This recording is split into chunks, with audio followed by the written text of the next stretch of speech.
Tonight on News 5 Live, Jasmine Harton gets bail, but she won't be heading back to San Pedro. The UDP leadership struggle has a new twist, and schools will begin their summer break early due to, you guessed it, COVID-19. Details of these stories and more coming up in tonight's newscast.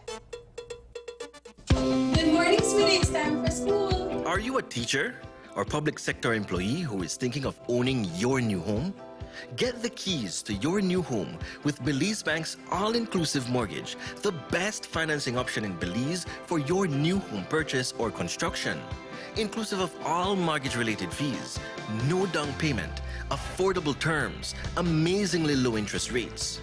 Visit our nearest branch to speak to one of our financial advisors to discuss how you can be one step closer to owning your new home. Some conditions apply.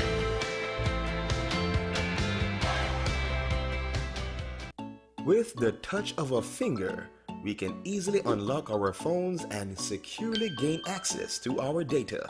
This technology is called biometrics, and the Social Security Board is introducing fingerprint recognition to make transactions and handling of your sensitive data secure, fast, accurate, and convenient. Is your identity safe?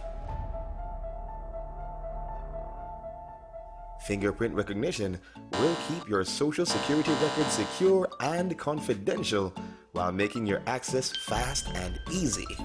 It protects your identity. Is your name a common one? Fingerprint recognition uses your unique characteristics, ensuring your hard-earned benefits go directly to you, the rightful owner. Tired of all the paperwork? Fingerprinting makes this hassle-free. Your convenience and your information security is our priority. Fingerprint recognition coming soon. Social Security at your fingertips. Introducing Edam A cheese, the A+ Dutch cheese to hit the Belizean market. As the name says, it is of A-class quality, the best Dutch cheese in Belize. Edam A cheese is creamier, less salty, and simply more delicious. Don't be left out. Get your A cheese at a supermarket near you. A cheese exclusively distributed by Unitex Company Limited. Call us at 610-3626 or 610-8910. Follow us on Facebook at Unitex Belize.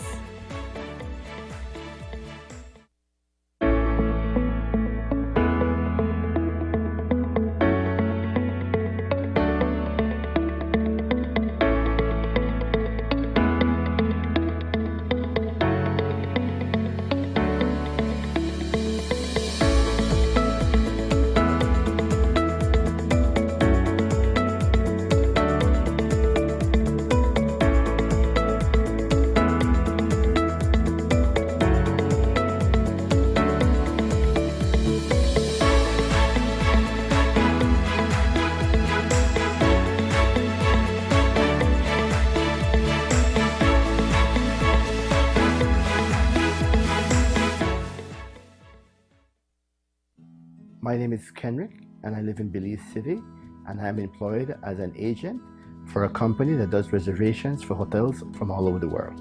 Since amputation, my life has changed minimally. Yes, I don't have my legs to get around, but I have always been an active person. So I do things a little bit more deliberate, a little bit more slower maybe, but I still get it done. Let's say they say we're going to some restaurant, wherever. I need to call and say, do you have access for a wheelchair? And they say, yes, of course. Then I would ask the second question, can I get into your restroom with a wheelchair? And then 99% of the time they'll say no. I would like to encourage everybody who has a disability to not give up. Never, never, never, ever give up. Live and let live. Respect for all Belizeans.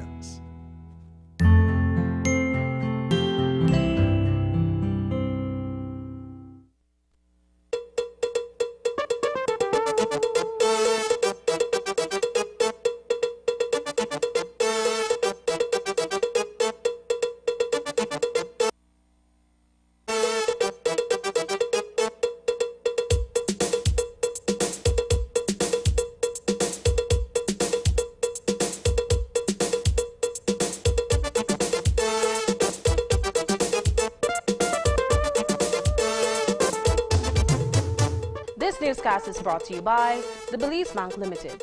Our country, your bank. Good evening and welcome to News 5 Live for Wednesday, June 9th. I am Sabrina Daly.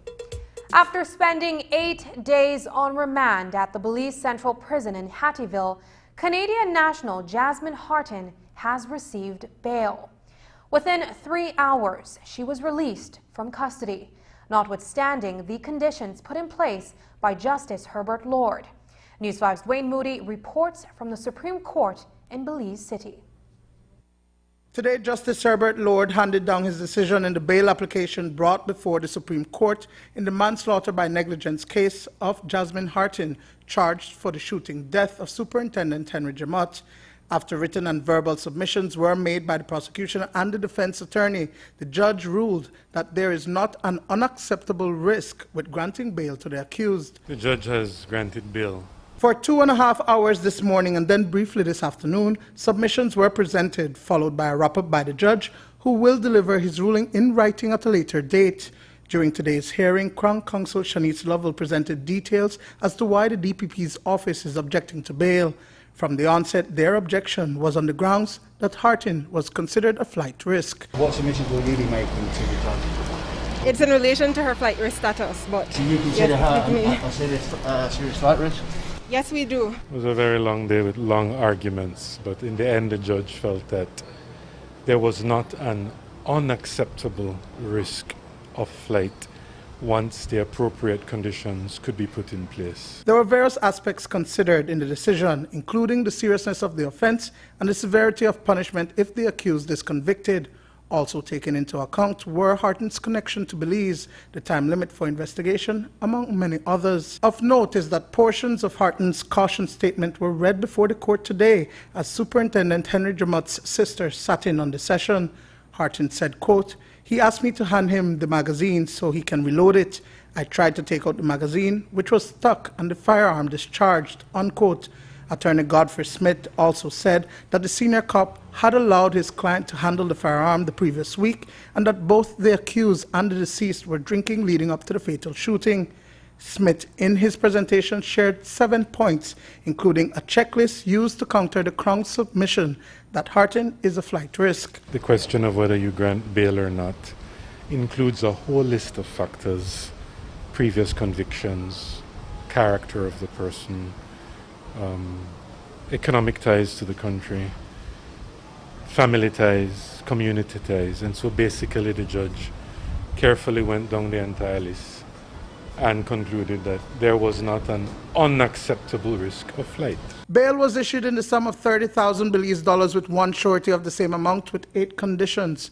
Aside from immediately surrendering her travel documents, IDs, social security card, Hartin was also placed on curfew, 7 p.m. to 6 a.m., and she will report to the police station on a daily basis between 7 a.m. and 5 p.m., but not in San Pedro, but San Ignacio, as News 5 confirmed with Attorney Smith. I didn't make note of all of them, but bail was set in the sum of 30,000 Belize dollars plus a surety of the same, reportage to police station once per day. Request has to be made of the court if there is a wish to travel. Obviously, surrender of passport and all other documents and all forms of identification, and a number of other conditions. Curfew was one. A copy of the restriction will be sent to the Immigration Director and the Commissioner of Police to be circulated to all formations and border entry points to ensure that Hartin adheres to the ruling of the court. Any breach will result in the immediate revocation of her bail. Just before 5 this evening, Hartin was released from prison. Papers have to be signed, the order has to be finalized, and of course the bail, cash bail, and the surety has to be signed up. So we still have work to do to get that going. Will that be completed by the end of the day? That is the hope, if you do not detain me much longer. Dwayne Moody for News 5. During today's hearing, it was revealed that Hartin has been living in Belize for the past 7 years on a visitor's permit that expired 2 days ago on June 7th. She is described as self-employed and has 4-year-old twins who live in San Pedro. On Tuesday evening, Mesopotamia Area Representative Shine Barrow continued to take shots at Patrick Faber's leadership of the United Democratic Party. As we reported, Barrow claimed that Faber doesn't enjoy the confidence of the majority of the opposition members of the House. In a social media post Tuesday evening, he went on to say that, quote, Tracy Panton enjoys the confidence of the majority of the opposition members of the House, unquote. But just hours later, Panton took to her personal Facebook page to distance herself from Barrow's statements. She wrote, quote, I do not associate myself with the statement of the Honorable Shine Barrow, placed on social media regarding the lack of confidence in the UDP party leader, the Honorable Patrick Faber, as the leader of the opposition in the House of Representatives, unquote. Panton ended her statement saying that it's time for the UDP to unite, heal, and rebuild. While Barrow says an emergency meeting to the UDP National Party Council will be held before they proceed to write the Governor General, there has been no confirmation of this. This afternoon, Deputy Chairman of the UDP, Alberto August, told News 5 they would be issuing a release, but at news time, that had yet to be sent. Tracy Panton told News 5 via WhatsApp to refer to her statement on her Facebook and that she wouldn't be making any further comment.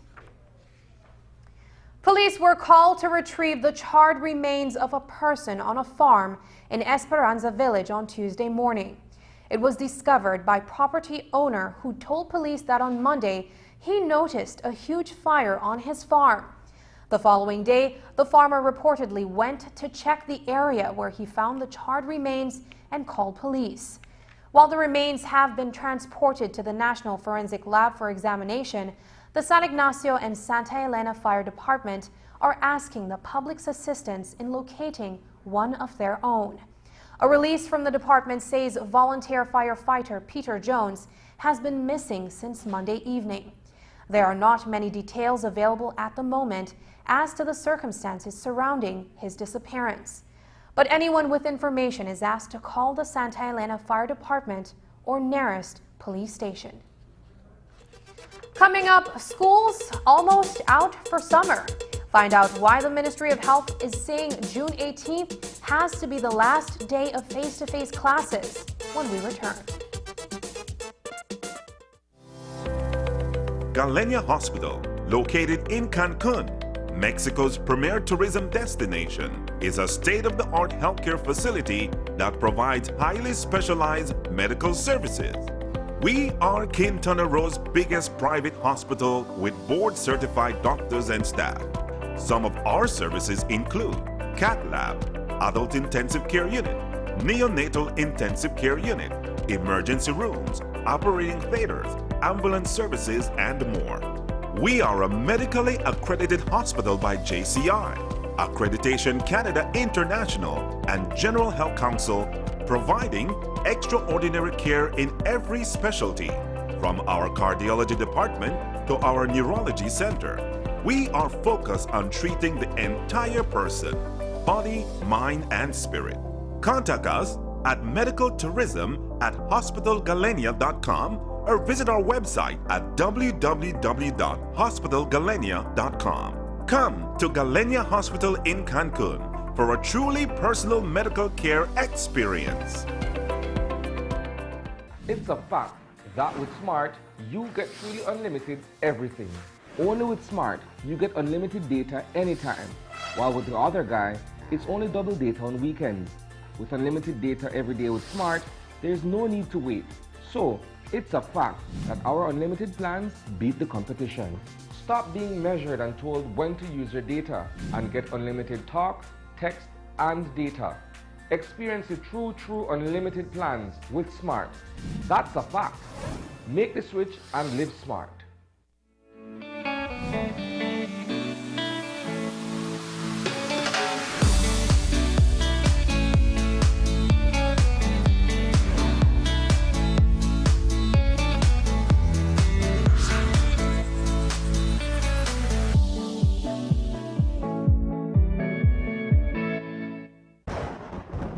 RF&G Insurance wants you to be prepared for the hurricane season. Part of that preparation is doing a thorough assessment of your home and other assets. Be sure to take into consideration where your home is located and what it is constructed of. RF&G Insurance Company Limited, where it pays to get it right. I strive to give my child the best nutrition, but I know it's not enough. It's also important to protect him. Clim Growing Up or Clim 1 Plus contains prebiotics, vitamins and minerals that help strengthen their immune system, helping them achieve 100% protection plus nutrition. That's why I give my child Clim 1 Plus. Clim, your love, their future. Clim 1 Plus is not a breast milk substitute from 1 year on. As one of the largest cable and internet providers in Belize, CBC strives to provide our customers with the highest standards of quality, value, and service in all aspects of cable TV and internet. Monitoring our systems closely, our technicians combine creative planning and state-of-the-art technology with years of experience and training to develop and provide the most reliable and advanced cable and internet service to exceed your expectations. For CBC and our team of talented engineers, technicians, and customer service representatives, delivering less than the very best is never an option.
This just in, there are reports of a fatal road traffic accident on the Hummingbird Highway in the area of Hershey's between mile 38 and 39. News 5 understands that one person died on the scene, while 2 persons are in critical condition at the Western Regional Hospital. We will have more details as they become available. Today, the Ministry of Education announced that face-to-face learning for all pre-primary, primary, secondary schools and IT vets will come to an end by Friday, June 18th. The ministry issued a memo to school managements today to say that they have made the decision, quote, out of an abundance of caution, coupled with the fact that vaccination rate for teachers is not yet at an adequate level, unquote. The ministry notes that while many schools have successfully reopened for in-person classes with strict protocols in place, they are unable to test every teacher before they return to the classroom. The memo says that although some 352 schools were green-lighted for face-to-face instruction, it is, unquote, not feasible at this time because of the large number of teachers, the waiting time for the test results if PCR tests are needed, and the uncertainty of which teachers have already been exposed when there are only 3 weeks remaining for the academic year, unquote. According to the Ministry of Education, the Ministry of Health and Wellness will continue to conduct random testing at schools, as well as to continue vaccination at each institution. The memo also calls on schools to develop special assistant programs and to be reasonable with students who do not meet the requirements to progress to the next grade level. Thieves have once more targeted a Belize City school. This time, it was Trinity Methodist. News 5 spoke with the principal today about what happened, what was stolen, and how the police can help. Burglars broke into Trinity Methodist Primary School in Belize City sometime between Monday night and Tuesday morning. Principal Jamal Campbell found his office ransacked when he showed up for classes on Tuesday. Upon arrival, we noticed the door were pried open, the locks were all broken, and the office looked in a terrible state. Things were all over the place. More noticeably was the all-or disinfectant or Clorox and so was tossed over the entire room. So we looked in. First thing I checked was, can I get any footage off the camera? And that's when I realized the DVR was missing.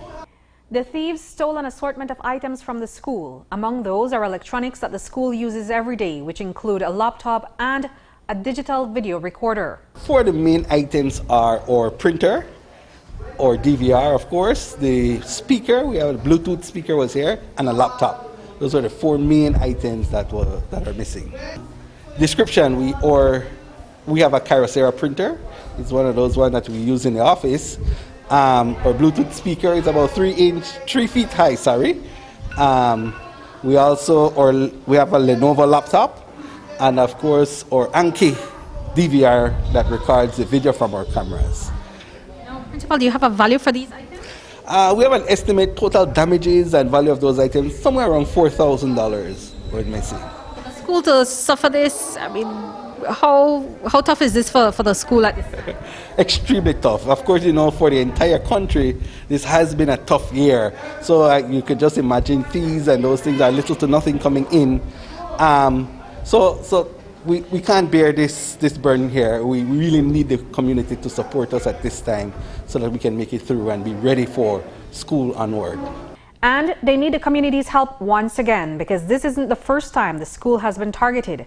Principal Campbell says that thieves broke in 8 times last year. And with this recent burglary, they're now forced to find funds to beef up security on the school grounds once again.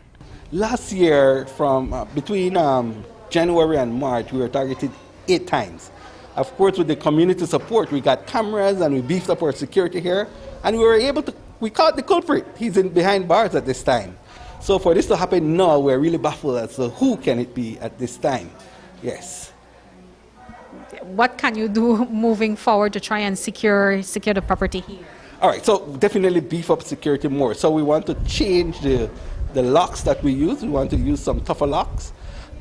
We definitely want to ensure that our room can't be penetrated as easy as it was this time. Even though it was difficult, we had 4 locks on these doors, and they penetrated these 4 locks. So we want to ensure that we have even more security at this time. Alarm system, cameras in place so that we can be better prepared.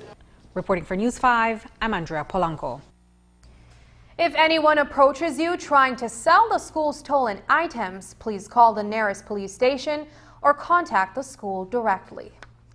The 10% salary reduction for teachers and public officers, which came into force at the beginning of June, is even more dire than what was previously anticipated. That is according to PSU President Dean Flowers. Today, he pored over the new pay scales that have been implemented by the Ministry of Finance. The head of the Public Service Union spoke with News 5 this evening, telling us the readjusted pay will set government employees back by 8 points directly after their increments after the proposed 3-year period ends. Flowers also said that he is not certain that public officers are fully aware of the impact of these new changes. What I can say about the new pay scale, Sani, is that after analyzing the submission from the Ministry of Finance, it would appear that the new pay scale is even worse than we had initially anticipated. And I say worse because the fact that there has been the implementation of a new pay scale means that this salary cut is permanent.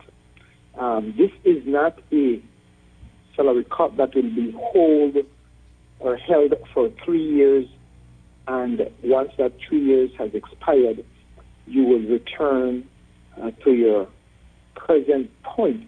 The fact that we have a new pay scale means that you will now start from the readjusted pay scale, which reflects the 10% reduction. It's a bit worse also because when you look at the increments, even the increments that you will receive if and when reinstated in 2024 will be 10% less. So while we were informed that your current increment will be frozen for 3 years, what we're seeing in the new pay scale is that you will forever, until some distant future, when some future government decides to implement a new pay scale, you will continue. You will now, actually in 2024, you will receive 10% less on your increments if and when that is instituted in 2024. So It's worse than was discussed. It's worse than we had anticipated. And I don't think that public officers have gotten the real sense of the big picture in terms of how this salary adjustment / salary cut will affect them going forward. Because in essence, you will be behind, or you have now been placed 8 points backwards. 8 points backwards. 1 under the Barrow administration and effectively 6 under the Briceño administration. 7. Because the 10% takes you 4 back, and for 3 additional years where it will be held. So 4 years you'll be taken back on your pay scale. And in addition to that, if and when increment is re-implemented in 2024, your increment also will be 10% less. And while teachers and public servants will feel the pinch of the salary deduction in their next paycheck, Deputy PM Cordell Hyde says he too is feeling pain and discomfort. Hyde noted that this is the first time in history of Belize's independence that the salaries of the public officers are being cut, an act which he says brings him no joy. I imagine the lawyers who advised the government advised that we would have to take that route, but the commitment entirely is that it's not permanent. It's for the time being. It's for the projection is 3 years, but the commitment to the unions is that we would revisit this annually to see whether we need continue with the cuts or whether we can pull back from that. Every 6 months, the union side and the government side will meet to go over the numbers to make sure that we are doing what we're supposed to do. And that way, if we're not doing what we're supposed to do or we are being derailed, we can get back on track and focus on what we have to do to ensure that we meet our targets. So it's not permanent. It's for 3 years. Prime Minister John Briceño left the country today to begin an official visit to Costa Rica for the summit of the heads of state and government of SICA, Spain. While in San Jose, the PM will meet with the president of Costa Rica, Carlos Alvarado Quesada, and the president of Spain, Pedro Sanchez Perez Castejon. Prime Minister Briceño returns to Belize on Saturday. During his absence, the Deputy Prime Minister, Cordell Hyde, is acting Prime Minister. After the break, a new business center opens in Belmopan. Find out which government official will be among the new tenants when we come back. But first, here's a look at the latest COVID-19 figures. This COVID update is brought to you by the Lees Medical Associates.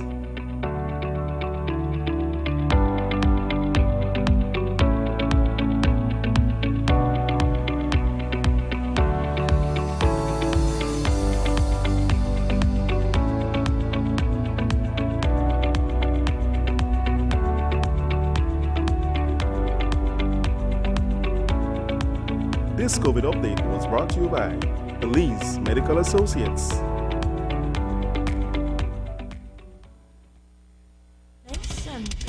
Rain or shine, any weather. When we go ball, we go Berger. Quality paint, no faded colors. When we go ball, we go Berger. Let your imagination run free. Any color for this place, when we say ball, that mean it don't peel. Quality in every color, lifetime guarantee. When we go ball, we go Berger. When we go ball, we go Berger. Rain or shine, any color you need. When we go ball, we go Berger.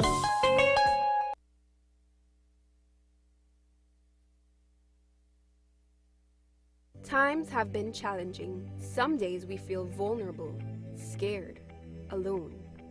The uncertainty of the future for our families lingers in our minds.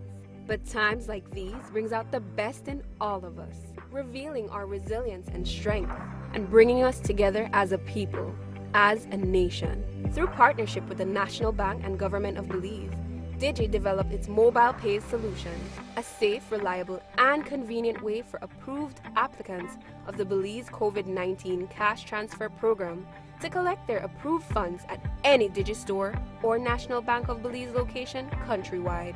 Digi wants all Belizeans to know that you are not alone. We remain committed to delivering on the promise of advanced technology and innovative solutions that benefit Belizeans, instilling the hope of a brighter and better future amidst these challenging times.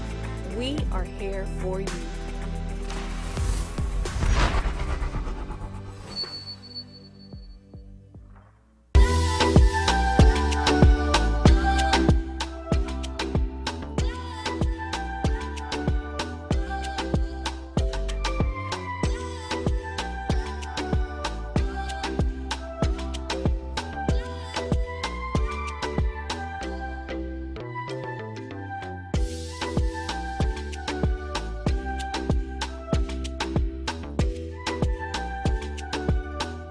Let the adventure begin with a bottle of Caribbean rum brought to you by Koyo's Distillery Limited.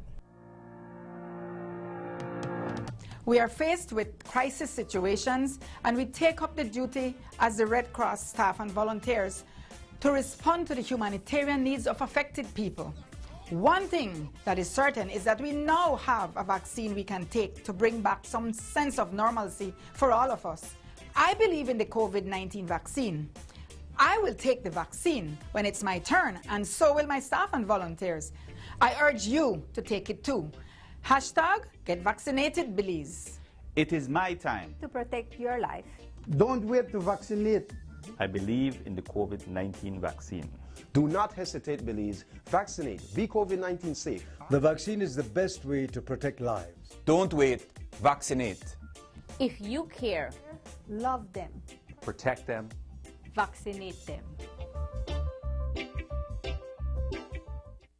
Smart continues to expand its internet coverage countrywide to help you live a smarter life. Our villagers are very happy. They are pleased to know that Smart went the extra mile to put a tower in our village so that our villagers can get live stream on their TVs and they can get their kids doing their online classes. I want to say to Smart, thank you for making it possible for us to get internet in Gardenia Village. We really do appreciate it. Smart continues to take the internet and mobile services to communities across Belize. Now save even more when you bundle your Smart broadband with Smart mobile services. Smart, bringing people together.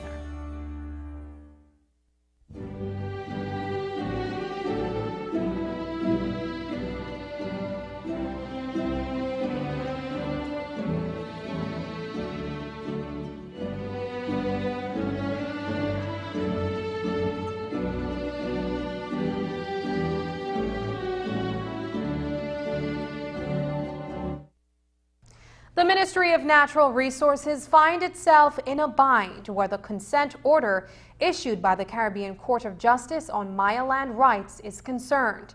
The Lands Department is responsible for making Crown land available. However, government must be careful about how it goes about distributing parcels in communities where customary land rights are implemented.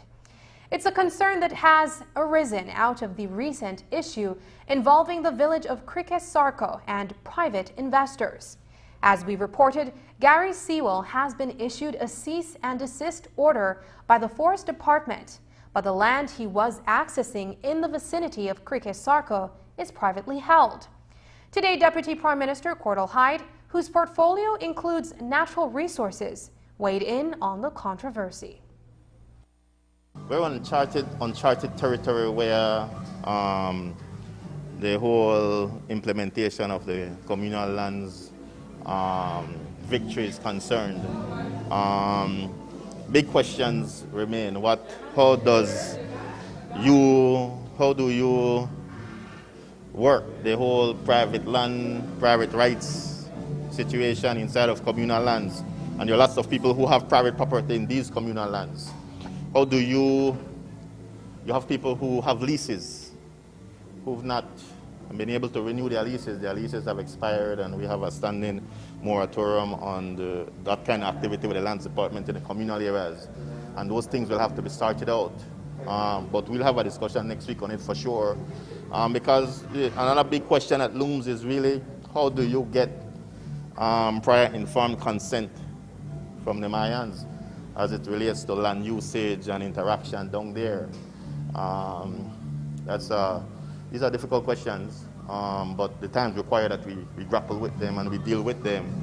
And so we'll be having discussions as we go along to try to make sure that nobody is aggrieved and everybody wins in that situation as best we can.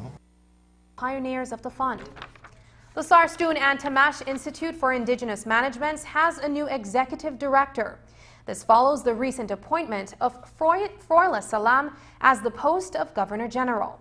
The board of directors for Satim, following an extraordinary meeting, has confirmed that Maya Chuck is the new head of the organization.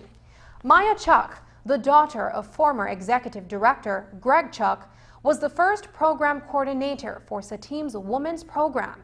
As Salam's successor, the board says she brings new energy and perspective to Satim's program in defense of human rights and the environment, the promotion of sustainable community development, as well as the leadership of women and youth. With the implementation of the 2015 CCJ consent order on Maya land rights, Chuck's understanding of the free, prior, and informed consent process will be critical at leading Satim forward. The city of Belmopan has a new landmark. The David L. McCoy Business Center, which sits on the Social Security Board compound, was officially opened today. The building is named after one of the pioneers of the fund. The $8 million building will house multiple business and government offices. A short ribbon-cutting ceremony was held this morning. News 5's Paul Lopez was there and files this report.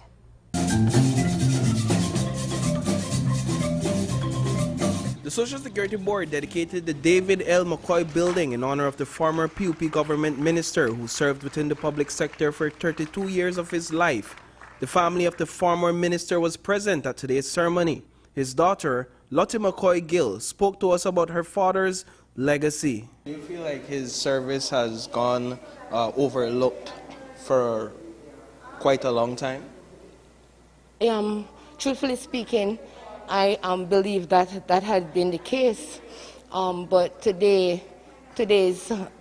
a remarkable experience that we have faced today. We're enlightened by the Social Security Board naming this building of the late Honorable David L. McCoy. When McCoy was elected as area representative for Stand Creek West in 1957, he became the first Minister of Labor and established the Social Security Fund.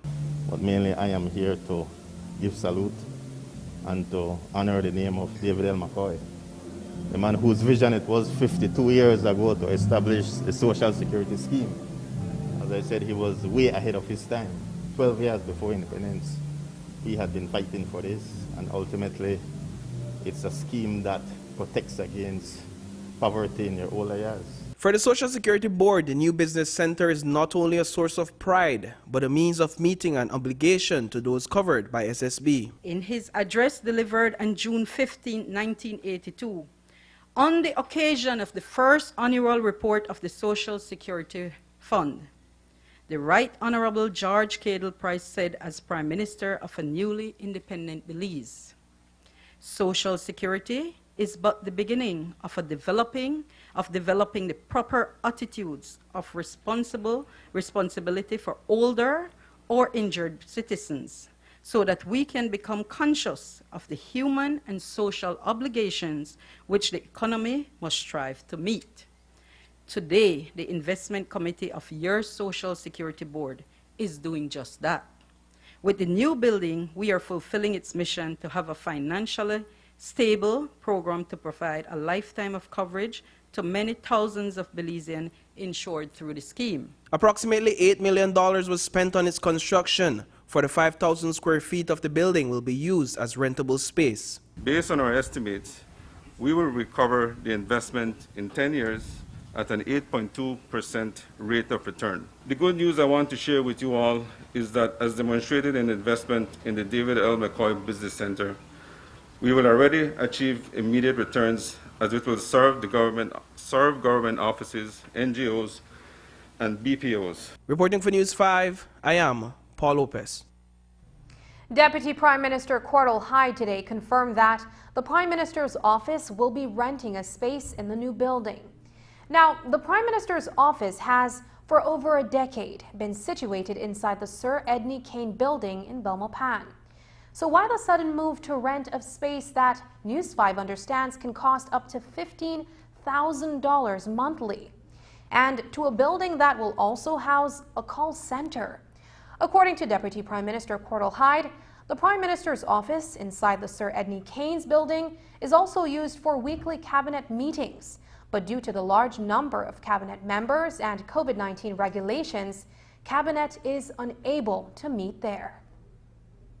Yes, I understand he is going to rent, I'm not sure which part of the building, but his office will come up here, cabinet will come up here, because right now we've not been able to use the space that's traditionally used for cabinet because it's too small considering the COVID restrictions. And so we've had to be meeting in Belize City as opposed to Belmopan where the seat of the government sits. So we are going to return here once that rental process is worked out. I imagine in a month or two, I'm told.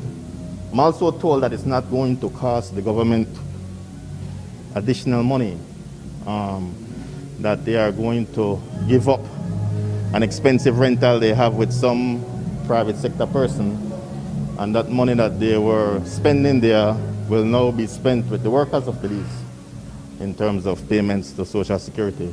Because once he moved, they will open up some space in the administration building, and some offices that we were renting before will now be able to, some departments that were renting before will now be able to use that. So it's a matter of freeing up space and not necessarily a matter of incurring additional expenses. Yeah, it's not additional expenses as far as I understand. It's going to neutralize itself. We won't be spending any more money that we are spending right now. When we return, the latest efforts to stop the Belize City violence. Details of the gang interventions just ahead.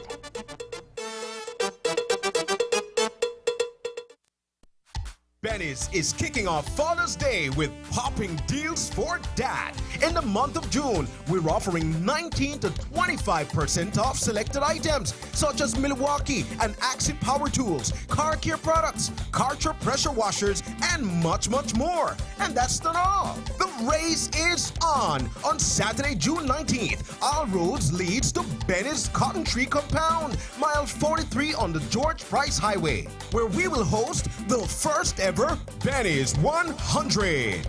To enter the race, all you have to do is purchase your cart kit from Benny's for only $100. Assemble your cart, sign up, and get a chance to ride off with fabulous prizes. Check out our Facebook page for more details. Remember, it's popping deals for dad in June and Benny's 100 on June 19th, only at Benny's. Benny's, Benny's, oh, Benny's,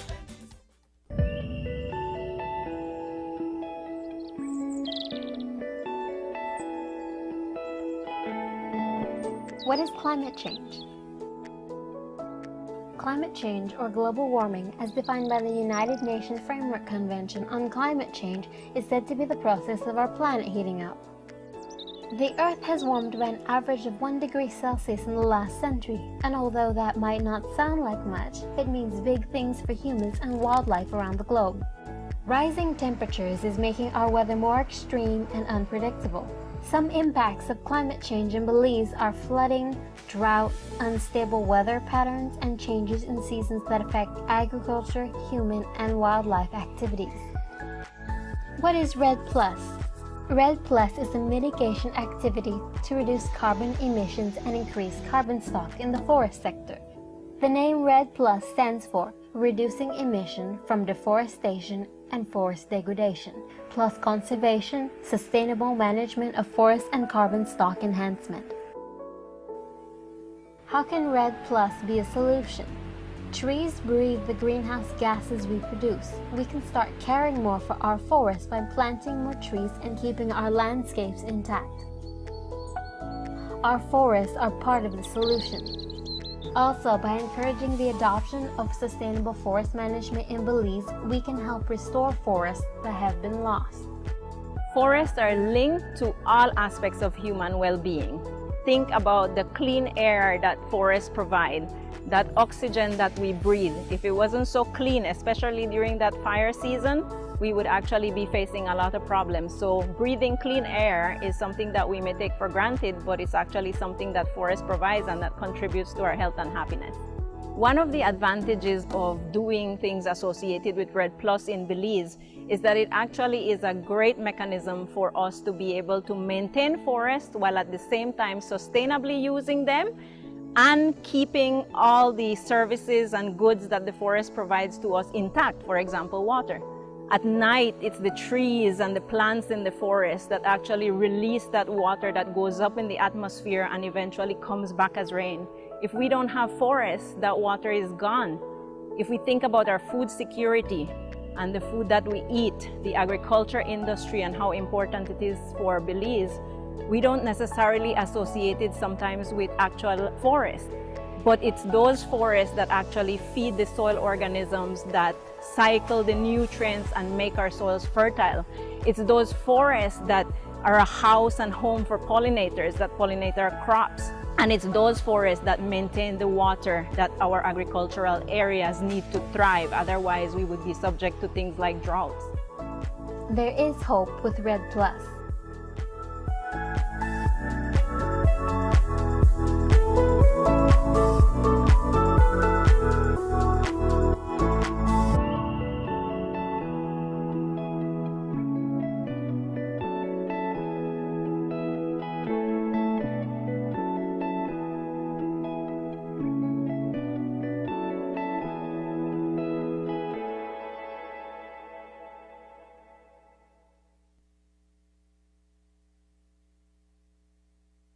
The Briceño administration says it will not be negotiating with the gangs. It's a position that the Prime Minister himself has made abundantly clear. But that is not to say that gang violence will be left unchecked or that services to improve gang members' lives won't be made available. What will be implemented is a three-pronged multi-sectoral approach. Whether the new strategy aimed at curbing gang violence homicides will prove effective remains to be seen. News 5's Isani Cayetano takes a look at the existing situation.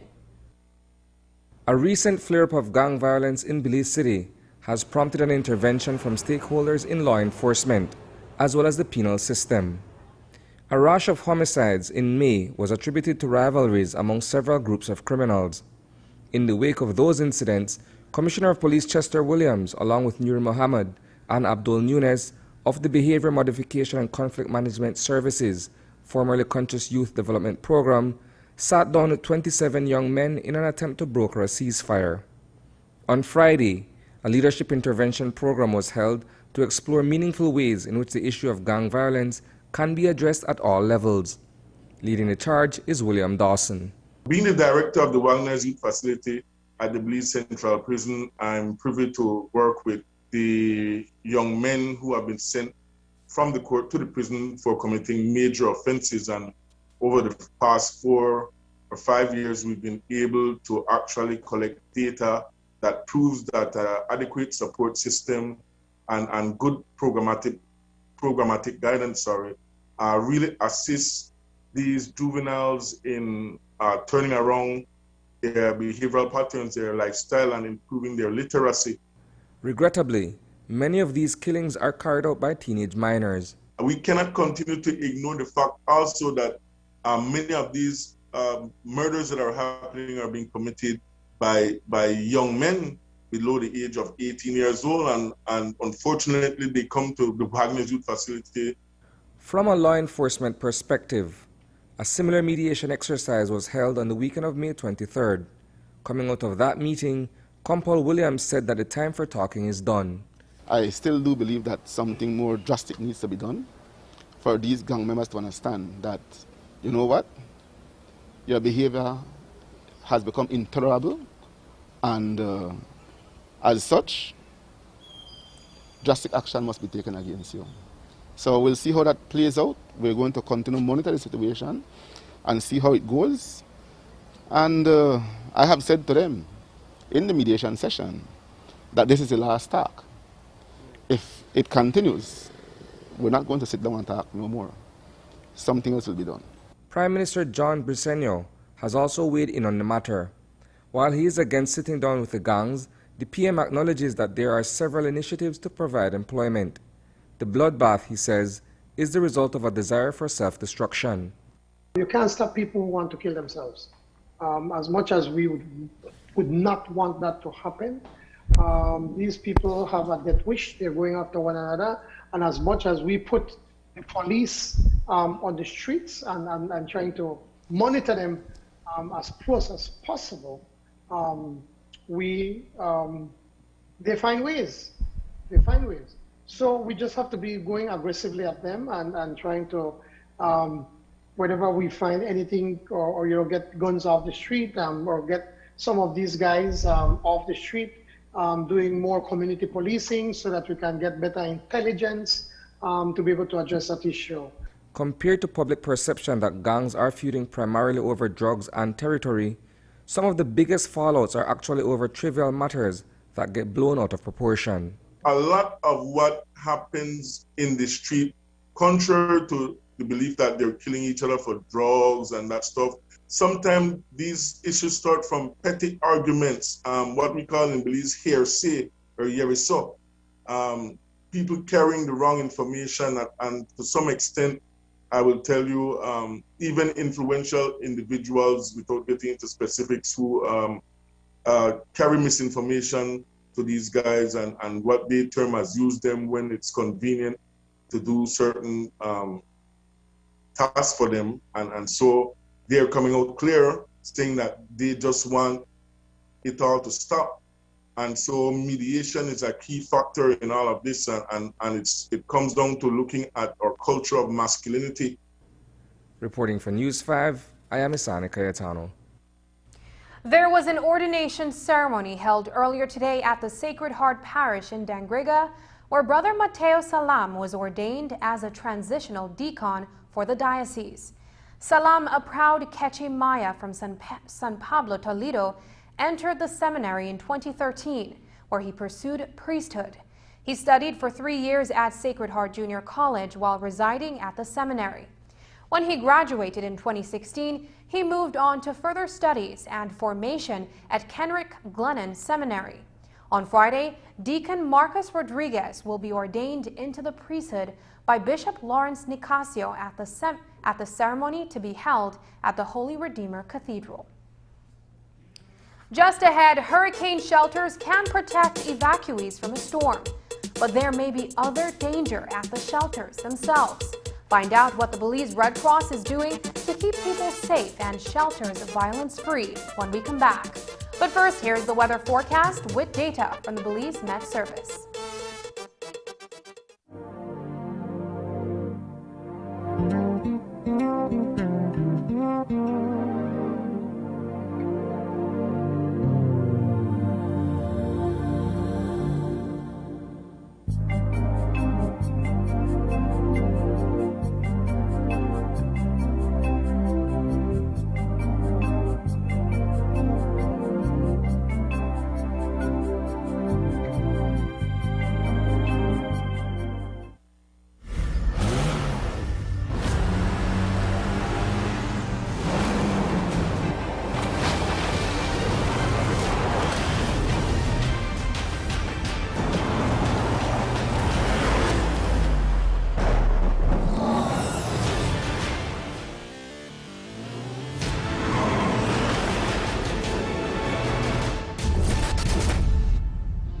Available now at Bravo Motors.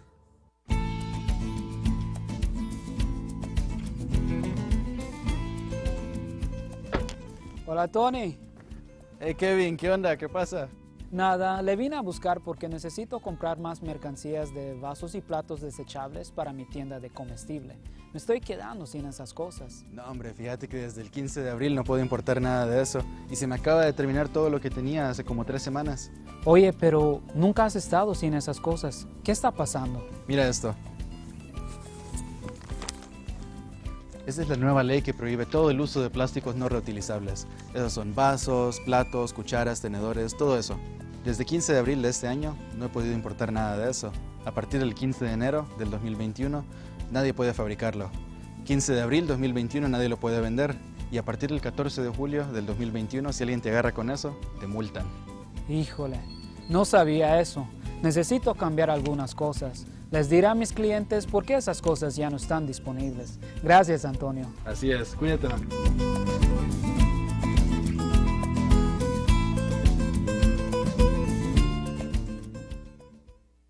I was 17 and in love, and I thought he loved me too. But now I know that a loving partner should not take away your choice of clothes you wear or the music you listen to. He should not take away your purse, car keys, or your phone so that when your family calls, you cannot answer.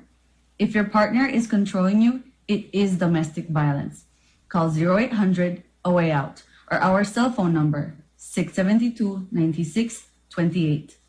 This message is brought to you by the National Women's Commission in collaboration with Miss Universe Belize, with funding from the Engender and Spotlight projects. Es un hecho. Únicamente con Smart obtienes todo realmente ilimitado. Solo con Smart obtienes datos ilimitados en cualquier momento. Mientras que con el otro proveedor solo son datos dobles los fines de semana. Con datos ilimitados todos los días no hay necesidad de esperar, así que es un hecho que nuestros planes ilimitados superan a la competencia. Por lo tanto, no permita que le digan cómo y cuándo usar sus datos y obtenga llamadas, mensajes de texto y datos ilimitados. Vive la verdadera experiencia de planes ilimitados con Smart. Es un hecho. Haga el cambio y viva Smart. 2020 taught us the importance of being connected to the virtual world, and NextGen is here to keep its commitment to you. Even if you're physically apart, NextGen keeps you digitally connected. Okay everyone, thank you for following me today. NextGen provides more than just an internet plan. They provide service plans that support all your online needs. Sign up today and get your NextGen's ultra high-speed internet service. NextGen, powered by Central TV and Internet. The Belize Red Cross is working with 7 communities through a climate change and disaster resiliency preparedness project. As a part of the project, they are carrying out a number of workshops to train first responders to recognize violence in shelters, as well as how to make those spaces more gender-friendly and safe for all groups. Today, the Red Cross hosted one of the workshops in Belize City. News 5 stopped in at the event to find out more. The Belize Red Cross is training 40 participants how to protect vulnerable groups and create safe spaces that are gender inclusive during times of disaster or emergencies. It is being done through a project called the Community Resilience Building in the Caribbean. A lot of gender issues are exacerbated by disaster scenarios. I mean, you hear about like rapes in shelters and things like that. And just the aftermath, especially internationally, not just for natural disasters, but for conflict situations, civil wars, etc. There's this, we have to ensure that the population, and not just women and children, but men and boys too, are safe. So this is about making sure that everybody is included, that we don't just focus on the women, but focus on the women and the men, not just the girls, but the girls and the boys. People of different religious, ethnic, etc., economic backgrounds. The session covers protection, gender inclusion and exploitation, protection against sexual exploitation and abuse, as well as child protection. Lena Garcia is the workshop trainer. Some of the important things is basically how to identify risk when you're in communities and a disaster happens, for child protection, for women, and for the most vulnerable people. How do we ensure that there's safety for those persons in shelter? Okay, so there's 2 different ways of doing it. One is building capacity with the first responder organizations, such as CIMO that we have here today. So we teach them how to adequate these shelters for protection, or keeping that protection eye within the prep phase of an emergency. So for example, we just have to make sure that the toilets or the restrooms are in a safe area, are different for women, men, and children, that we have appropriate lighting so women don't have to go in dark areas. So that's, for example, that's one way. And then the other way is obviously having an awareness with our communities, telling them how they need also to identify their own risks in their communities, or identify referral pathways where they can go for a response of a gender-based violence case. Having safe space for women and children and men and elderly people help them keep their dignity, because after a disaster you lose everything, but you cannot lose your dignity as a human. The Belize Red Cross is a first responder for disasters and other national emergencies. For this reason, their staff members, as well as a wide cross-section of their volunteers and representatives of the City Emergency Management Organization, are participating in this workshop. To prepare for disaster is not only working when the disaster happens, but we need to prepare before. So these people, or volunteers or staff, will be very much aware. They will have what we call a gender lens to be able to detect issues long before it happens. So in order for us to prepare, we need to train these people so that whatever they see, they are able to recognize and report back to headquarters so that we can take action to correct it. Essentially, we want the families to be prepared in the event of disasters. And when we have a disaster, there are spaces that these people need to go, shelters and so on, and we need to have the amenities there available, that we reduce any type of violence or gender issues whilst at that space. Reporting for News 5, I'm Andrea Polanco. And that's the news. Tonight's broadcast is available in both text and streaming video at channel5police.com. You can also connect with us on our Facebook page at facebook.com/News5Live. I'm Sabrina Daly. Thanks for joining us, and from all of us here at News 5, please remember to wash your hands, keep your social distance, and stay safe.